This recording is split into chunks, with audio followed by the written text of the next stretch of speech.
केदार यादव, शिवम दुबे, रोहित शर्मा आपण बघतोय.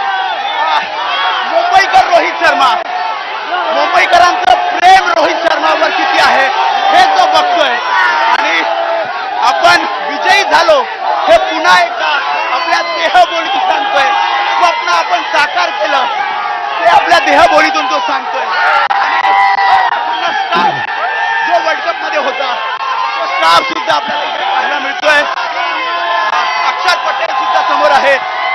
रवींद्र जडेजा, जसं आपण बघितलं की हे सगळं दृश्य आपल्या कॅमेरामध्ये प्रत्येक खेळाडू कैद करताना पाहतोय. कारण हे सगळं स्वप्नवत आहे. प्रत्येक जण, प्रत्येक क्रिकेटर खरं तर त्याचं स्वप्न असतं की अशा प्रकारे स्वागत व्हावं, अशा प्रकारे अभिनंदन आपलं केलं जावं. आणि अगदी स्वप्नवत अभिनंदन, स्वप्नवत गर्दी या सगळ्या क्रिकेट प्रेमींच्या नशिबात आलेली आहे. आणि रोहित शर्मा आपल्या एबीपी माझा प्रेक्षकांसाठी आपण दाखवतोय कशा प्रकारे रोहित शर्मा आपल्या देहबोलीतून दाखवतोय.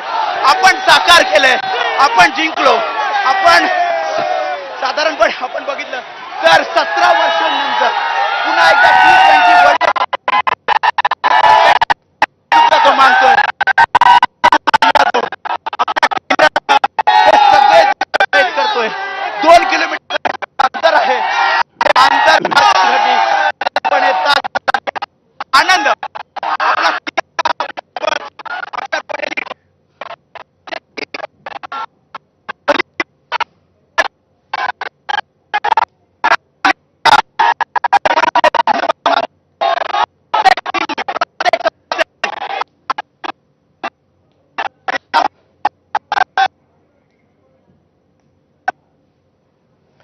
तेव्हा प्रत्यक्ष विजयी मिरवणूक आता सुरू झालेली आहे. 7:40 झाली आहेत विजय. आता मिरवणूक सुरू झालेली आहे. आणि जसं आपल्याला कळत होतं साधारण कदाचित आता गर्दीच्या वर अर्थात हे अवलंबून आहे सगळं की नेमकं किती वाजता ही मिरवणूक पोहोचते. मात्र एक गोष्ट आता आपण बघितली त्या बसवर जसे चाहते फोटो काढतात तसे हा क्षण आपले सगळे प्लेयर्स देखील साठवून ठेवतात. कारण एरवी त्यांना प्रेम मिळत असतं पण ह्या प्रेमाचं वर्णन करू शकणार नाहीत ते देखील. आणि यापैकी अनेक जण मला वाटतं पहिल्यांदाच अशा प्रकारचा अनुभव घेत आहेत की एखादी वर्ल्ड चॅम्पियनशिप आपण जिंकलोय आणि अशा प्रकारे मिरवणूक निघते. नक्कीच अश्विन, हा ऐतिहासिक क्षण आहे त्यांच्यासाठी. कारण 2007 सालानंतर 17 वर्षांनी आपण पुन्हा एकदा 2020चा विश्वचषक जिंकतोय. असे क्षण पुन्हा पुन्हा एखाद्याच्या आयुष्यात